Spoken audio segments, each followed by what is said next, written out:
From the moment I started my first stroke on the instrument, I knew that they were connected. Most people across cultures and generations seem to know the name Shankar.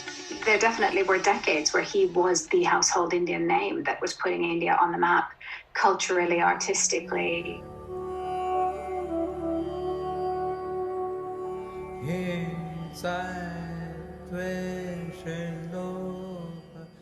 He's my father, so I think people might be inclined to take this with a pinch of salt, but I really do think that he was one of the greatest musicians that ever lived. Do this. Yes, the Tiriratam.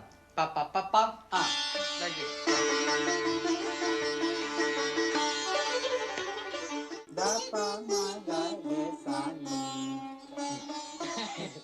All of those sort of iconic friendships and relationships he had, be it Ravi Shankar or George Harrison, Philip Glass, John Coltrane, people were drawn to this new music that they'd never heard before, and he was the right kind of person to want to teach it and share it.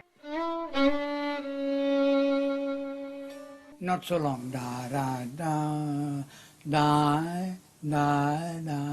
Okay.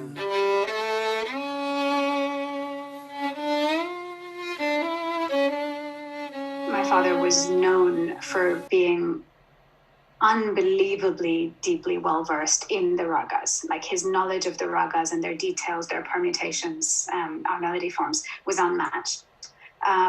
And his ability to also balance that with interplay of rhythm was unmatched. Like he was known for having the most intricate knowledge of cross rhythms and polyrhythms and being able to, and then he could take all of that and do it in this instantly like improvised way where I feel like everyone would assume so many of the things he improvised were composed because they made so much sense. Like he was able to kind of improvise in a way that things sounded composed because they just came out with this beautiful story.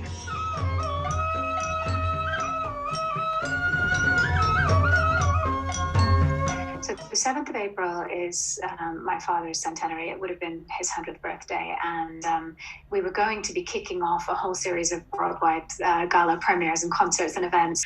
And of course, everything has had to be put on hold and postponed. And so I just found myself wanting to seek out loads of other ways to mark the occasions since I'm not getting to do it with a concert. So I've been reaching out to musician friends to make videos that we can post on his birthday, reaching out to loads of artists who knew and loved him to maybe share about him, little tributes, basically trying to do digitally what we would have done in person and trying to kind of create a bit of a celebratory feeling of remembrance about him and his music.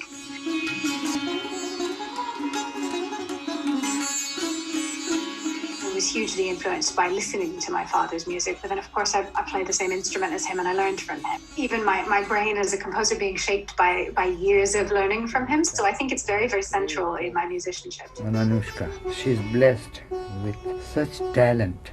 It's really shocking sometimes, shocking to see that how much she's like me. There's a lot to be said for like positive vibrations in the world, and I think music that is uplifting and healing has a lot of power, and I really do think that like, you know, loads of people kind of tuning into their kind of higher selves and that positivity and that hope and peace, I do think it makes a difference. And so any art, anything that helps people do that has the incredible value.